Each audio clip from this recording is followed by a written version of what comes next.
안녕하세요. 오늘 애가 좀 늦게 자서 지금 12시 한 20분 정도 됐거든요. 재우고 집 정리 좀 하고 이렇게 산책 한 바퀴 돌러 강변으로 나왔습니다. 오늘은 이제 부모가 되면 새롭게 느끼게 되는 6가지에 대해서 이야기를 해볼 텐데요. 이제 첫 번째는 아이가 눈에 보인다인데요. 이제 사람은 보통 자신이 관심 있는 것만 당연히 눈에 보입니다. 그러다 보니까 저도 결혼이나 출산 전에는 당연히 아이는 눈에 들어오지 않았는데요. 제가 아이를 낳고 보니까 이제 뭐 백화점을 가든 마트를 가든 길거리 어디를 가든 아이가 제일 먼저 눈에 들어옵니다. 물론 그 아이들이 모두 귀여워 보이는 것도 있고요. 특히 제가 이제 아이를 데리고 산책을 하다 보면 뭐 맞은편에서 아버님이나 어머님이 비슷한 개월수의 아이를 데리고 오는 걸 보면 약간의 어떤 동질감 그런 것도 좀 느껴지거든요. 그렇다 보니까 이제 세상을 보는 시각이 아이를 중심으로 조금 보게 된 것 같습니다.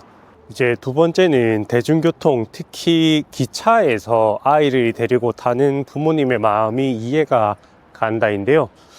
KTX나 XRT를 타다 보면 가끔 아이를 동반하고 탑승을 하시는 부모님을 뵌 경험이 있습니다.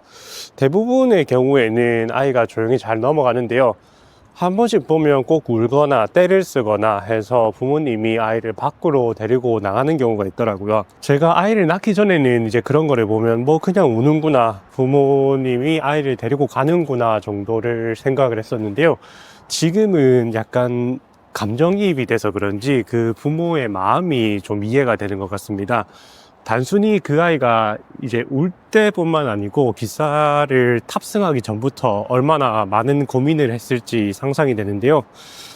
이 기차를 꼭 타야 되는지, 왜냐하면 아이가 울 게 거의 뻔하기 때문에 그런 상황이 되면 어떻게 또 대처를 해 나가야 될지 상상만으로도 좀 막막하거든요.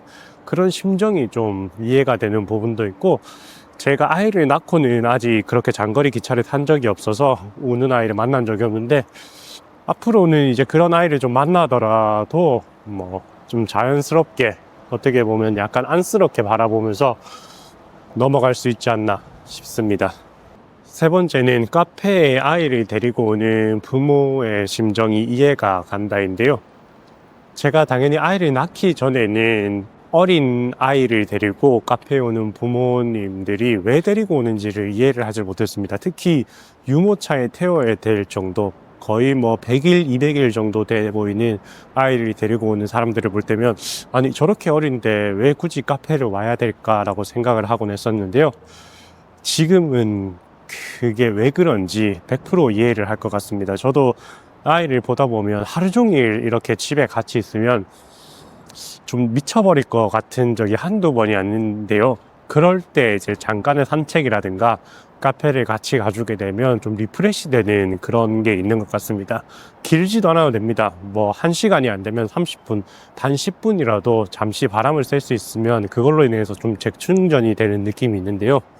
그러다 보니까 저도 지금 제 기억에는 한 2달, 60일 이후부터 서서히 이제 저희 아이를 데리고 동네 산책을 시작을 했었던 것 같거든요.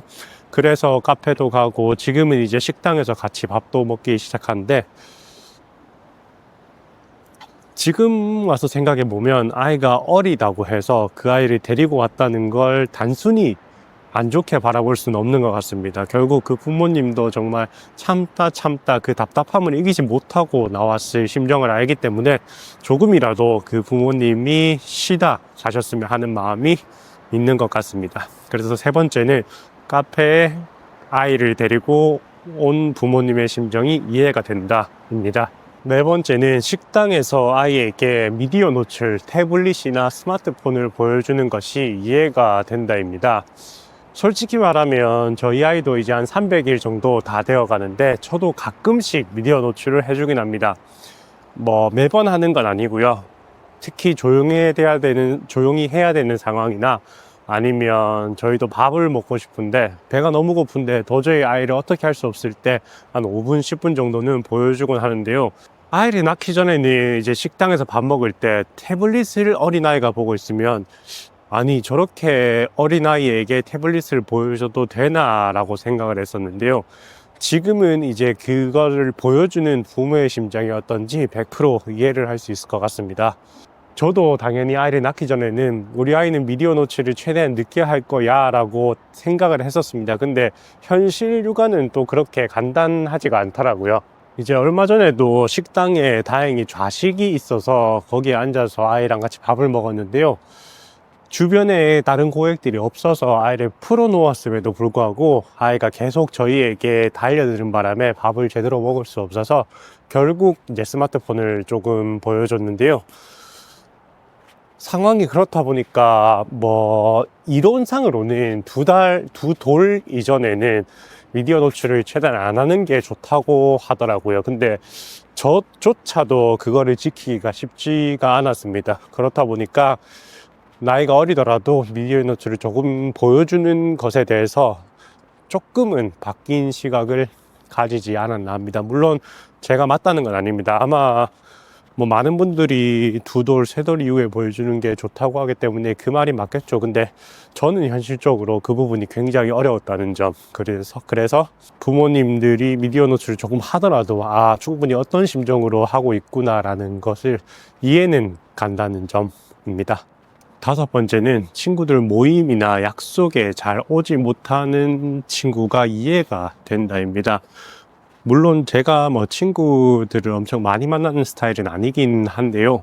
그럼에도 불구하고 제가 결혼 전에 이미 아이가 있는 친구들을 보려면 약속 잡기가 굉장히 쉽지 않았던 느낌이 납니다. 처음에는 애 보는 게 뭐가 그렇게 힘들길래 그렇게 저녁에 잠깐 나오는 것도 힘들까라고 생각을 했었는데요. 제가 막상 키워보고 나니 아이를 키우는데 얼마나 많은 시간과 에너지가 드는지 이제는 알 수 있을 것 같습니다. 그래서 이렇게 저녁 시간에 잠깐 나오는 것도 쉽지는 않겠구나라는 생각을 하고 있고요. 물론 저도 지금 그렇게 생활을 하고 있고요. 제가 얼마 전에 만났던 이제 비슷한 또래의 아이를 키우고 있는 친구가 자기가 이제 육퇴를 하고 아이를 재우고 나서 약속을 나갔다가 새벽 3시까지 논 다음에 아침에 다시 아이가 기상하는 시간에 일어났는데 그것조차도 굉장히 행복해 하더라고요. 그런데 그 심정이 어떤지 정말 100번 이해가 되더라고요. 그렇게라도 나갈 수 있음이 정말 감사하고 잠깐 그렇게 친구들을 만나서 다시 재충전을 하고 나면 좀 더 아이도 열심히 볼 수 있는 것 같습니다. 그래서 다시 원래 이야기로 돌아가면 아이가 있는 상황에서 약속을 나오는 것은 정말 쉽지 않다. 옛날에 이제 회사 선배들이 왜 1차에서 그렇게 빨리 술을 먹고 집에 가려고 했는지 드디어 이해가 된다입니다. 마지막으로 회사에 아이를 데리고 오는 사람들이 이해가 된다입니다. 이거는 저희 회사 특성도 좀 있어서 제가 마지막에 넣었는데요.